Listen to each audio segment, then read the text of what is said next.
سلام على المصطفى، رسول إمام بنور الصفا. صلاة سلام على المصطفى، رسول إمام بنور الصفا.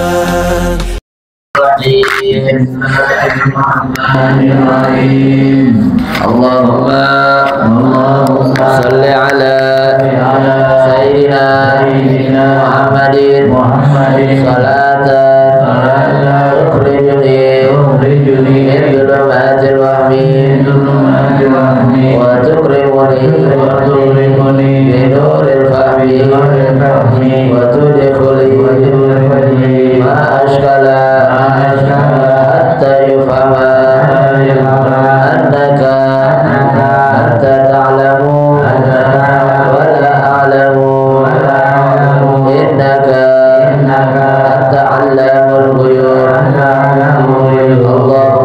اللهم صل وسلم وبارك على مولانا محمد وآله المذهب للنسيان بنوره في كل لمحة ونفس عدد ما وسعه علم الله.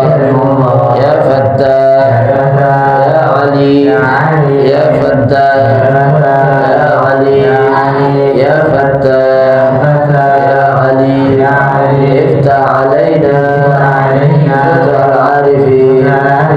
صلى الله على مولانا محمد وعلى آله وصحبه وسلم. نويت التعلم والتعليم والإفادة والاستفادة والتذكير والتذكر على تمسك بكتاب الله وسنة رسول الله والدلالة إلى الخير ابتغاء مرضات الله وقربه وثوابه سبحانه وتعالى. Bismillahirrahmanirrahim. Assalamualaikum warahmatullahi wabarakatuh. Alhamdulillahi rabbil alamin, wassalatu wassalamu ala habibi rabbil alamin, sayyidina wa habibina wa syafi'ina wa nuri qulubina wa maulana Muhammadin. Ya Rasulullah, salamun alaik ya Rabbi. Ya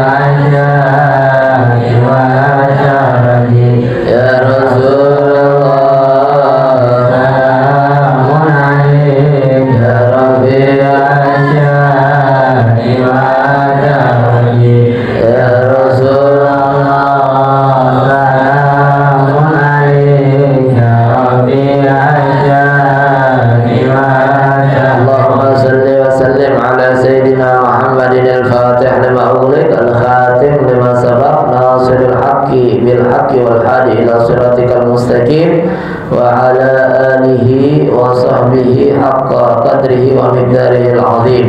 اللهم أخرجنا من ظلمات الوهم وأكرمنا بنور الفهم وافتح علينا بمعرفة العلم وحسن أخلاقنا بالعلم وسهل لنا أبواب فضلك وانشر علينا من خزائن رحمتك يا أرحم الراحمين.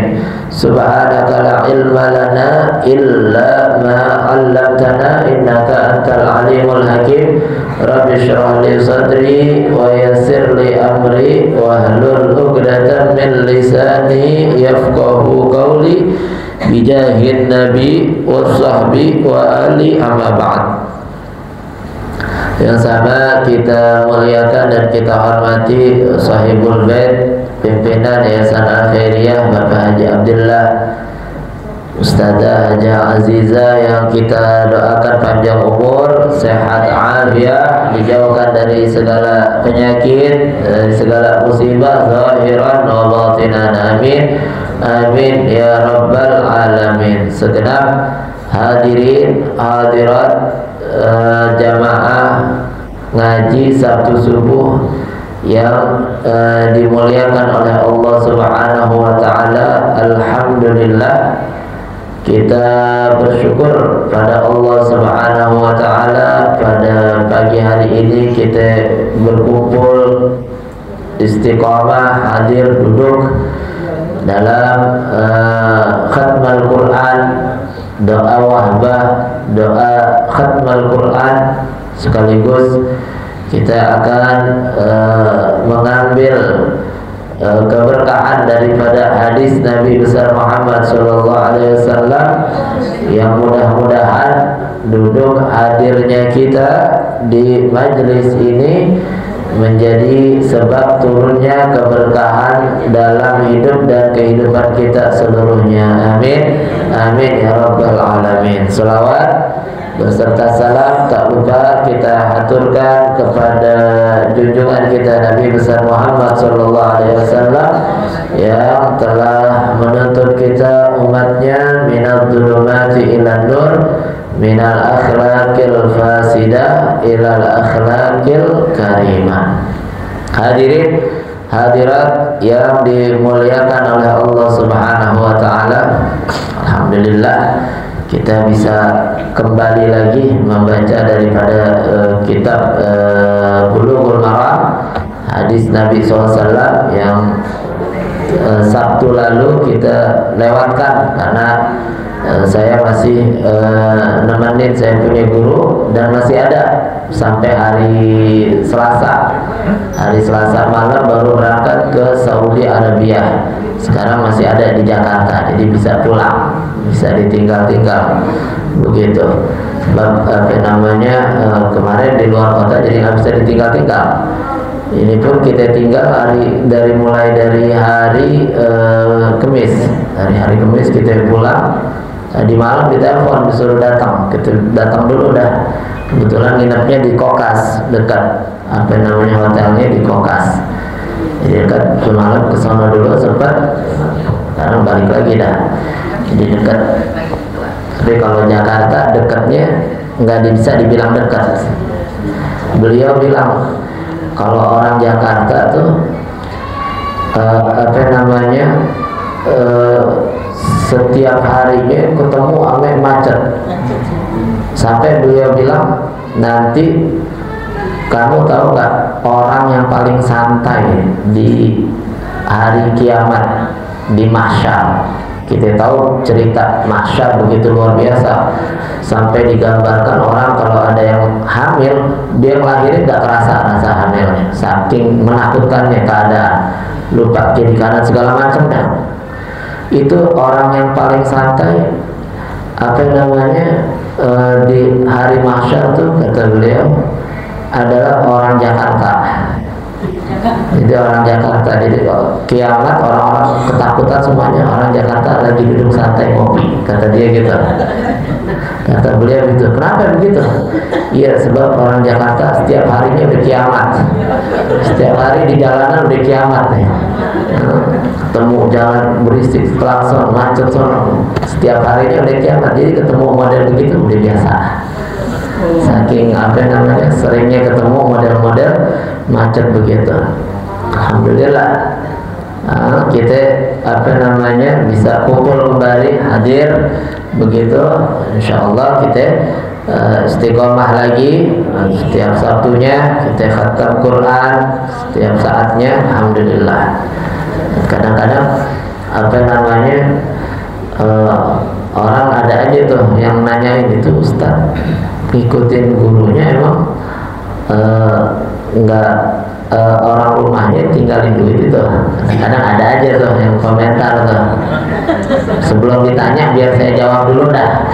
Enggak keluar lama-lama itu dapur rumahnya nggak boleh, enggak tuh bininya diurusin enggak tuh. Gitu. Jadi alhamdulillah ini tahaddusan binimah. Kan Al-Quran ajarin fa'amma binikmati rabbika fahadis. Tahadusan binikmah. Kita setiap kali nemenin guru kita begitu, itu setiap hajat yang kita kepengenin kesampaian. Pernah kita ikut saat itu handphone kita dicopet sama orang di Istiqlal. Handphone dicopet, hilang, dan banyak yang kehilangan ternyata di situ. Akhirnya berkahnya beliau ini kita bisa dapat handphone yang baru. Begitu. Nah, kemarin ini tahun beberapa bulan belakangan emang lagi nyari motor buat nganterin Sofia sekolah. Sekolahnya jauh bener lagi di Manis, mesti bolak-balik. 3-4 hari yang lalu ada yang telepon, Ustaz mau bayarin motor nggak? 1,5 juta. Motor 1,5 juta kan murah tuh, walaupun keadaannya bekas, pakai buat ke Manis doang 1,5 juta,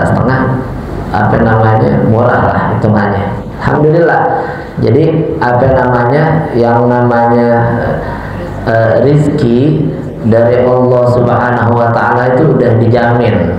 Ini kita semuanya yang hidup, Allah bilang wa ma min dabatin fil ardi illa 'alallahi rizquha. Kenapa semuanya itu ya?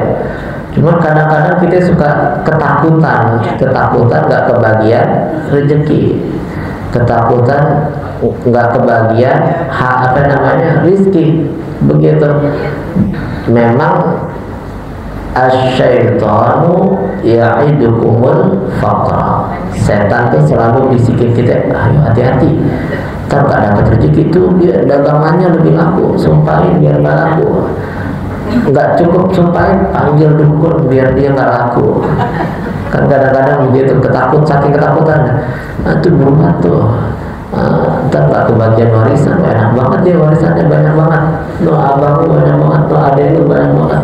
Kenapa terbisikkan dari syaitan? Padahal kita tahu wa ma min dabatin fil ardi illa 'alallahi rizquha. Kita tahu tuh rezeki udah ada pasti, udah dijamin selama kita hidup ada rezekinya. Kalau emang udah habis rezeki kita, berarti udah waktunya kita mati, udah waktunya kita meninggal dunia. Nah, begitu rezeki udah dijamin. Terus yang lebih dijamin lagi, ada orang-orang tertentu yang lebih dijamin. Itu Nabi bilang innallaha takaffala li talibil ilmi fi rizqihi. Atau kama qala Nabi SAW. Itu Nabi bilang Allah jamin. Kata Imam Haddad mengomentari hadis ini jaminan lebih eksklusif. Ngerti nggak nih eksklusif? Lebih spesial, ngerti-ngertian. Ini bagian yang barbar, ngerti ini bahasa-bahasa orang zaman sekarang. Ya, bagian yang sini adem aja, tenang, diem-diem aja. Lebih eksklusif nih, jaminan lebih khusus dari jaminan wa ma min dabatin fil ardi. Wa ma min dabatin secara umum dijamin, tapi ada orang-orang tertentu yang jaminannya khusus, rezekinya dijamin sama Allah khusus. Seharusnya kalau udah punya jaminan khusus, tenang-tenang aja, kan begitu. Siapa ya orang-orang khusus? Kata Nabi, fi rizki innallaha takaffala li talibil ilmi, buat para penuntut ilmu, orang yang berkecimpung dalam urusan ilmu agama, rizkinya bakalan lebih terjamin, bakalan lebih dijamin sama Allah Subhanahu wa Ta'ala. Nah, kalau yang nggak sholat aja itu dijamin rizkinya sama Allah, apalagi yang ngajarin orang sholat, apalagi yang sholat, yang belajar tentang sholat, yang belajar tentang ilmu agama, pasti tentunya lebih dijamin lagi oleh Allah Subhanahu wa Ta'ala. Logikanya aja udah dapat, begitu masuk di akal, begitu, apalagi sampai Nabi tegasin begitu. Jadi seharusnya para penuntut ilmu, ahli-ahli majelis ilmu, terus lagi guru-guru yang belajar di ilmu harusnya tenang-tenang aja. Nggak usah ketakutan rezekinya diambil, nggak usah saling sikut kiri kanan, kan begitu harusnya. Kalau ada orang kalau ada karyawan saling kiri, saling sikut, pantas namanya karyawan, nggak belajar, nggak tahu ilmu agama, namanya karyawan. Petani saling sikut sama yang punya ladang sebelahnya, namanya petani, orang kampung, nggak ngerti ilmu agama. Tapi kalau ahli agama saling sikut, ahli agama saling sindir, saling ahli agama saling iri, saling dengki, ini udah keterlaluan. Berarti ilmu agamanya cuma sampai di lisan, cuma sampai di lisan, nggak sampai diamalkan. Ini yang bahaya. Jadi jangan kira tuh orang-orang yang ahli ilmu enak, pasti masuk surga. Enggak, belum tentu. Harus ada ACC-nya dulu. Harus ada syaratnya.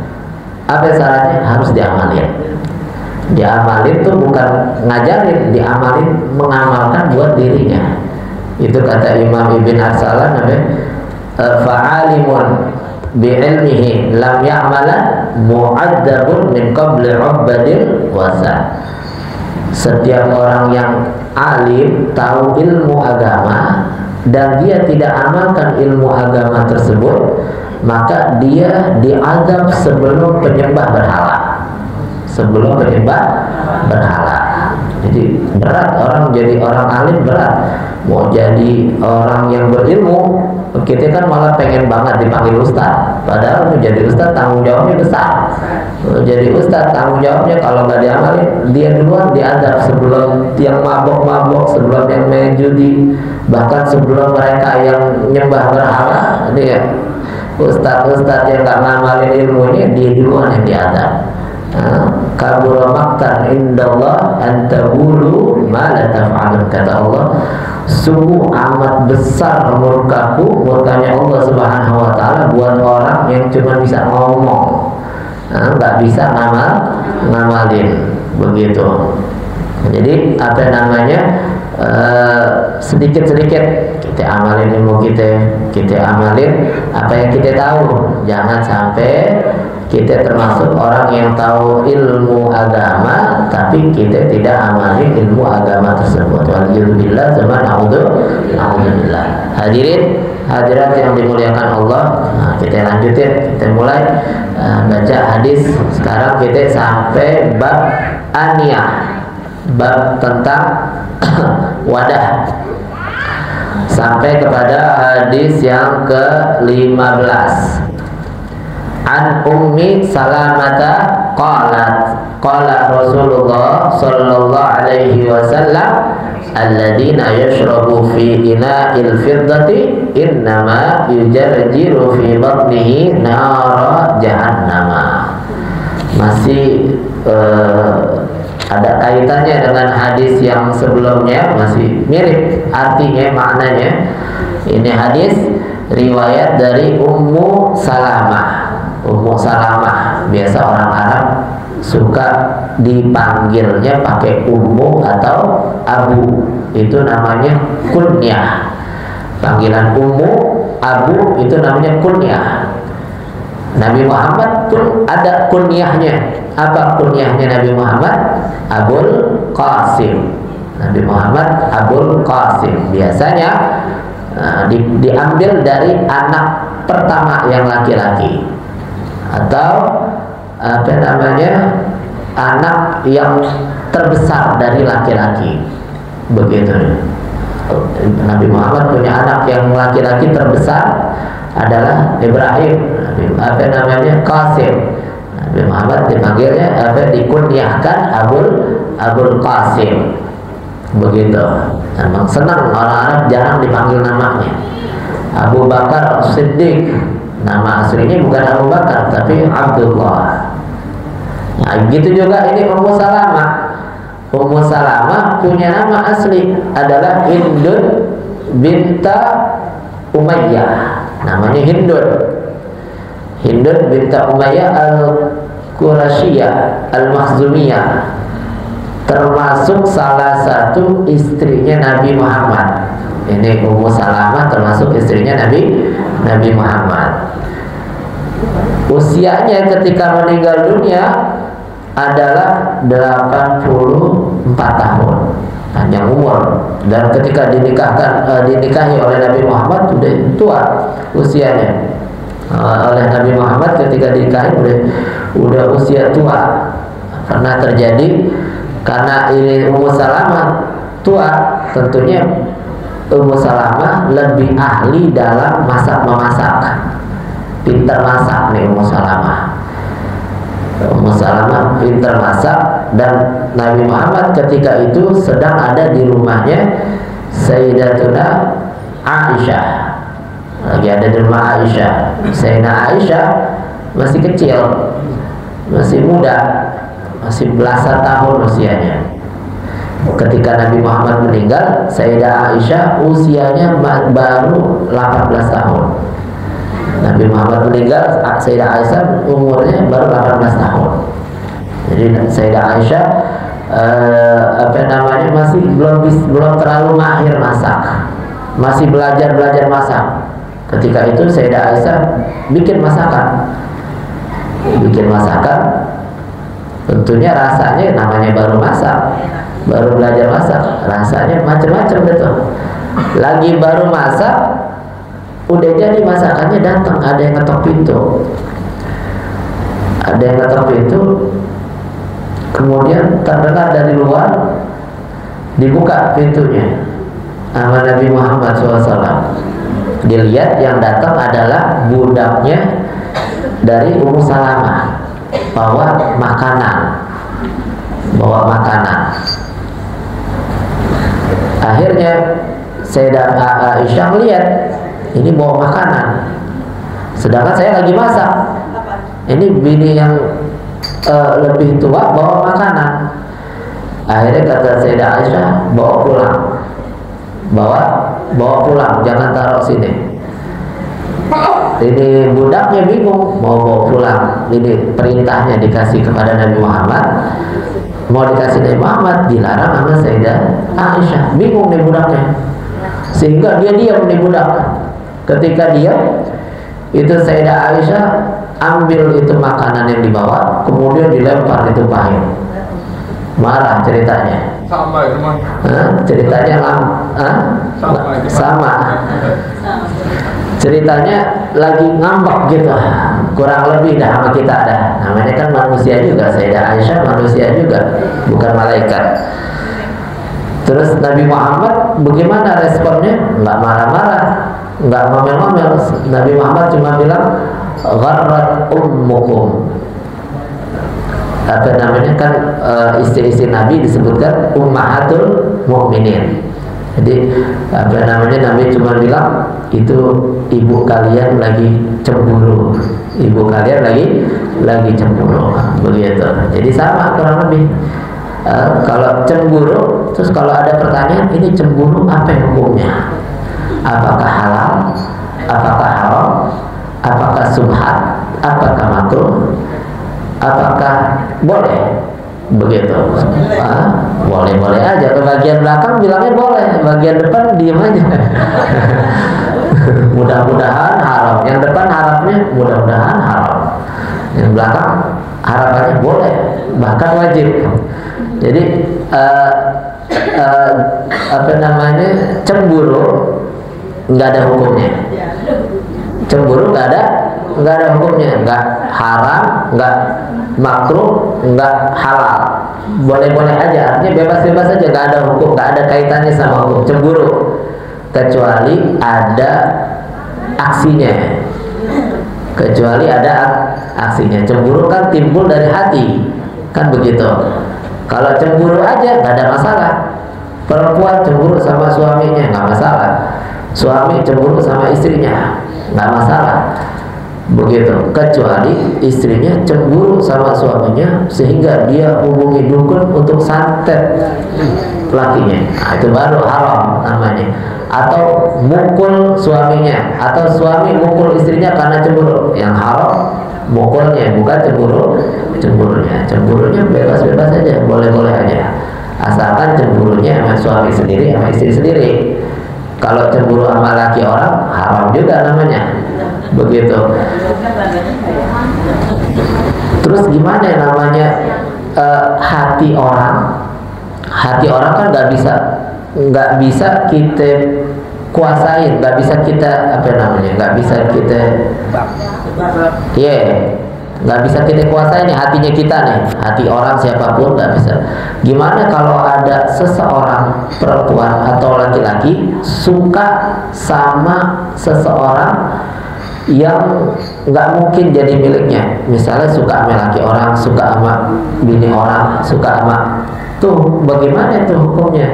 Namanya cinta itu nggak bisa dicegah, nggak bisa dihandle, nggak bisa dikuasain sama kita, di luar kendali kita, nggak bisa dikendalikan. Kan begitu, orang suka nggak bisa kendalikan, begitu, nggak bisa. Rasa sukanya itu nggak bisa dikendalikan, aksinya bisa kita kendalikan.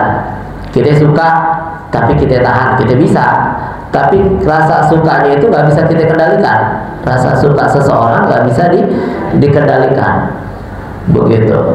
Nah itu kita dalam perjalanan ini kita punya guru Syekh Muhammad bin Ali bin Hilal sampaikan hadis yang kurang lebih maknanya seseorang yang menyimpan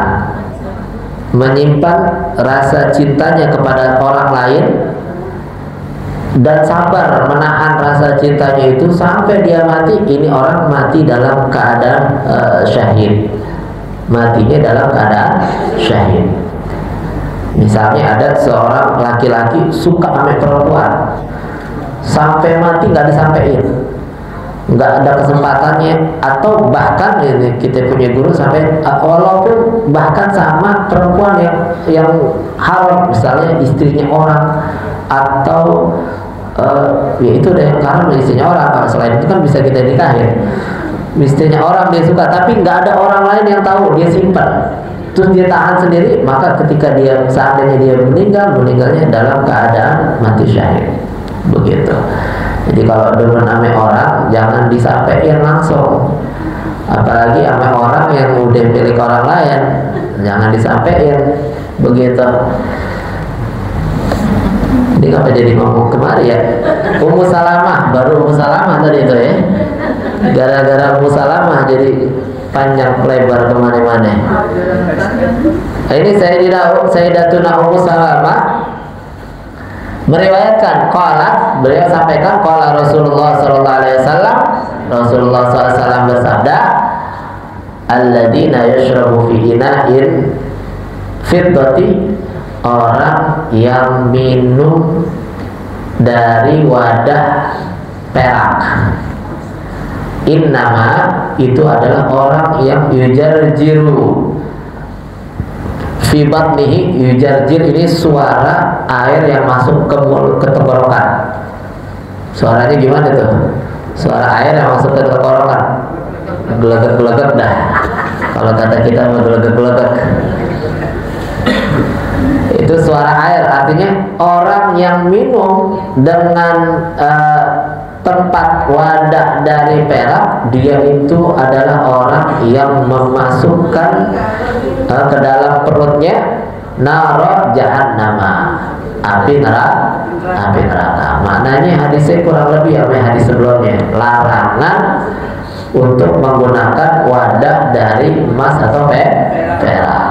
Cuma di sini lebih ditegaskan hal yang demikian itu dapat memicu azab dari Allah Subhanahu wa taala, dapat balasan azab dari Allah Subhanahu wa taala. Jadi maknanya kurang lebih sama hadis yang sebelumnya, larangan untuk menggunakan wadah dari perak atau emas. Insya Allah kita nggak pakai tuh, nggak ada yang pakai wadah emas atau perak. Punya aja kagak, punya cincin emas aja satu-satunya, begitu. Apalagi dibikin wadah emas, cincin aja satu-satunya udah susah banget belinya. begitu. Dan alhamdulillah bisa tercegah dari bisa kita amalin. Ini ilmu bisa diamalin, kita nggak pakai tuh. Jadi kita kalau meninggalkan dosa, niatin karena Allah. Kita nggak main judi, jangan karena kita nggak ada main judi, jangan nggak mau main judinya karena Allah, itu berpahala. Nggak minum minuman kerasnya karena Allah, dapat pahala. Nggak apa lagi, nggak mencurinya karena Allah, berpahala. Kalau kita nggak demen, kenapa nggak minum minuman keras? Nih ibu-ibu ada yang minum minuman keras, nggak ada yang minum bir, nggak, saya nggak doyan. Kalau cuma nggak doyan, nggak ada pahalanya. Kalau kita ninggalin, saya nggak minum bir, karena Allah, walaupun emang nggak doyan, begitu, dan nggak pantas lagi. Begitu ada ibu-ibu minum bir jalanan, kan nggak pantas. Nih Bu Haji jalan apa namanya, sempoyongan aja ini Bu Haji, ngapa ya? Itu nggak lihat tangan kanannya megang botol bir, kan aneh. Kalau bapak-bapak masih kelihatan pantas dah gitu, kalau itu kan pantas-pantesan. Kalau ibu-ibu tidak ada pantasnya, dan kalau minum minuman keras, waliyadzubillah sama naudzubillah. Sampai di sini kalau ada yang mau tanya, silahkan, kalau bisa kita jawab, ya boleh. Oke tuh. Saya mau tanya. Assalamualaikum warahmatullahi wabarakatuh. Waalaikumsalam warahmatullahi wabarakatuh. Udah. Pertanyaannya beda ya, saat ini sholat. Ya boleh. Nah, pertanyaan saya, kemarin saya mau tanya tuh apa bedanya sholat dan sembahyang. Karena waktu kemarin cucu saya suruh sembahyang Jumat gitu, dia tetap nggak mau. Saya bilang sampai saya jewer, tetap aja nggak mau. Akhirnya kan saya marah kan, kenapa kamu nggak sembahyang? Kan kita takut karena dia nggak mau terus gitu. Nah, dia bilang gini, Nek, kalau aku disuruh sembahyang, aku nggak mau. Tapi kalau disuruh sholat, aku mau. Lah, kenapa emang? Kalau sembahyang kata orang Kristen ke gereja gitu. Nah, itu yang saya tanya, apa bedanya sembahyang dan sholat itu? Ya udah gitu aja. Assalamualaikum warahmatullahi wabarakatuh. Waalaikumsalam warahmatullahi wabarakatuh. Ya, pertanyaan penting juga ini. Kadang-kadang istilahat itu penting. Istilah-istilah itu mesti jelas. Kita orang Islam punya istilah sendiri, mereka punya istilah sendiri. Nabi Muhammad perhatian sama itu, sama istilah-istilah yang semacam itu. Seperti misalnya apa? Sekarang hari apa? Sabtu. Besok hari apa? Hari Minggu. Kita harusnya jangan hari Minggu, hari Ahad. Hari Ahad. Begitupun sholat. Yang kita lakukan sholat, ucapan, ungkapan, diawali dengan takbir, diakhiri dengan salam, itu kan namanya sholat. Nah, sholat istilahnya kita, dan kita ketika mengucapkan sholat itu dalam keadaan itu adalah bahasa Arab. Kita ngomong sholat itu bahasa Arab itu bahasa yang dipakai Nabi. Kita pakai bahasanya Nabi, berpahala. Begitu. Kita ngomong ahad ya, Nabi ngomongnya ahad, nggak minggu, berpahala. Kita niru Nabi berarti. Nah, sholat istilah kita orang Islam pakai istilahnya sholat. Maka alangkah baiknya sholat itu udah namanya sholat aja. Begitu. Ayo kita sholat berjamaah, sholat subuh berjamaah. Ayo kita sholat Jumat, sholat Isya. Nah, sembahyang ini kita nggak tahu juga awal mulanya, kelihatannya kira-kira kayaknya itu bahasa yang dipakai oleh orang Hindu, begitu. Sebab mereka banyak yang-yangnya tuh, sang yang apa segala macam, dan kita nggak ngerti. Kayaknya itu diadopsi dari mereka, karena kan kita ini orang Indonesia, banyak nenek moyang kita yang ketemu sama orang-orang yang nyembah begitu, yang beragama Hindu. Indonesia kan mayoritas kebanyakannya dahulunya Hindu. Akhirnya karena demikian, orang kadang-kadang suka kebablasan. Itu udah dijawab tuh ya. Ini beda lagi urusannya. Kebablasan sampai karena dianggap kita itu nenek moyang yang kebanyakan adalah beragama Hindu, dianggapnya kita adopsi kegiatan takziah, dianggapnya itu adalah kegiatan orang-orang Hindu. Begitu. 3 hari kayak orang Hindu, 7 hari, 40 hari, 100 hari dianggapnya kayak amaliyahnya orang Hindu. Padahal nggak demikian. Kalau 3 hari, kita jawab pakai logika aja. Kalau 3 hari itu adalah amaliyah yang kita adopsi dari orang-orang Hindu, di Mesir nggak bakal ada 7 hari 3 hari. Terus di Arab Saudi nggak ada 3 hari 7 hari. Di sana ada 3 hari 7 hari, walaupun caranya beda. Di Saudi dengan cara yang beda, di Mesir, di Suriah, di Tarim, di Hadramaut 3 hari mereka khatam Quran. 3 hari, hari pertama, kedua, ketiga khatam Quran. Khatam Qurannya di hari ketiga sama kita. Kalau ini adopsi dari Hindu, nah mereka adopsi dari mana, kan begitu. Jadi kadang-kadang suka kebablasan. Memang di Indonesia dahulunya banyak orang Hindu yang beragama, sampai sekarang banyak yang di gunung-gunung itu, di Bromo bagian gunungnya banyak mereka yang masih kasih sajian ke pohon, yang itu masih banyak. Kita kalau jalan-jalan ke Bromo tuh suka lihat nih, yang suka jalan-jalan nih Pak Husni kali, yang suka jalan-jalan suka melihat tuh apa namanya, ada masih banyak yang semacam itu. Apa namanya, cuma kebablasan kalau sampai mengatakan takziah 3 hari segala macam itu adopsi dari Hindu. Itu bukan adopsi dari Hindu. Takziah dari Nabi Muhammad SAW. Nabi Muhammad ajarkan takziah itu sampai 3 hari. Nabi Muhammad takziah, bukan tahlilannya, takziah 3 hari istilah takziahnya. Jadi begitu. Yang berapa ya? Tuh lagi deh. Satu lagi. Belakang lagi. Yang kalau anak laki emang mesti ngalah sama orang perempuan, begitu. Karena orang perempuan selalu benar. Jadi ngalah aja dah. Dan kita bisa nanya di situ dah. Assalamualaikum warahmatullahi wabarakatuh. Waalaikumsalam warahmatullahi wabarakatuh. Ini masalah lupa rakaat, Ustaz. Ini salatnya salat sunnah.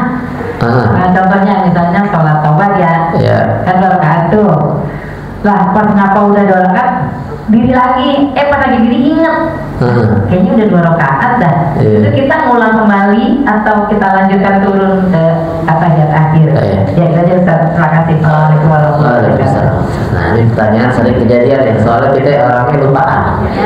La yusama, la yusama insanan, la yusama insanan illa linisyanihi. Manusia itu nggak disebut manusia kecuali karena emang dia suka lupa. Namanya manusia suka lupa. Nah kalau lupa rakaat, mau itu sholat sunnah ataupun sholat wajib, kalau dia lebih dari rakaat yang seharusnya, sholat taubat 2 rakaat, sholat subuh 2 rakaat, ketika dia bangun setelah rakaat kedua karena lupa, maka karena dia lupa lanjutin aja habis ini ruku, sujud, istighfar segala macam, habis itu sujud sahwi kalau sholatnya sendiri. Nah kalau sholatnya jadi imam, misalnya saya lupa tadi, terus rakaat kedua berdiri saya karena lupa, sama begitu, imamnya tetap sujud, ruku, i'tidal, sujud, duduk, sujud, tahiyat akhir. Nah tinggal makmumnya. Nah makmumnya ada 2 pilihan. Kalau makmum, kalau kejadiannya kayak begitu, seharusnya 2, nambah lagi. Pilihannya apa? Yang pertama pilihannya si makmum kan tahiyat nih, bingung nih imam nggak tahu diri. Makmum kan sadar, ingat semuanya, ini makmum imam salah. Kalau imam berdiri terus lanjutin, kenapa nggak batal imamnya? Karena si imam lupa. Nah si makmum ingat, sadar, tahu jumlahnya, maka pilihannya 2. Kalau dia bangun si makmum ikut imam, batal. Kalau bangun ikut aja dah, karena kan namanya makmum harus ikut imam. Nah lepongan itu salah, nggak batal sholatnya karena sadar. Berarti dia menambah rakaat dengan sengaja. Nambah rakaat itu adalah rukun, nambah rukun dengan sengaja batal. Ngurangi rukun sengaja batal juga. Kenapa imamnya nggak batal? Karena dia lupa. Begitu. Maka pilihannya dua. Yang pertama, dia ketika tahiyat kan udah selesai, dia baca tahiyat, ketika tahiyat selesai dia salam, niat mufaraqah, misahin diri dari imam, niat batalin sholat, udah batal, selesai. Atau dia duduk aja dah, tahiyat, baca tahiyat akhir udah selesai, imam masih belum selesai, begitu. Nah, dia tungguin nanti imamnya sujud sahwi, kan imam inget tuh apa ada yang ngingetin, tapi karena udah terlanjur diri nggak bisa langsung sujud, harus ruku segala macam. Nah, imamnya kan udah inget nih, oh iya tadi lupa, imamnya sujud sahwi, yang nunggu tadi ikut sujud sahwi. Nah, selesai deh kayak begitu. Jadi alurnya kayak begitu kira-kira. Wallahu a'lam bishawab. Mudah-mudahan Allah Subhanahu wa taala senantiasa memberikan kita taufik hidayah sehingga kita bisa terus istiqomah hadir di majelis-majelis ilmu dan bisa mengamalkan ilmu, dan mudah-mudahan Allah kabulkan segala hajat-hajat kita, Allah mudahkan segala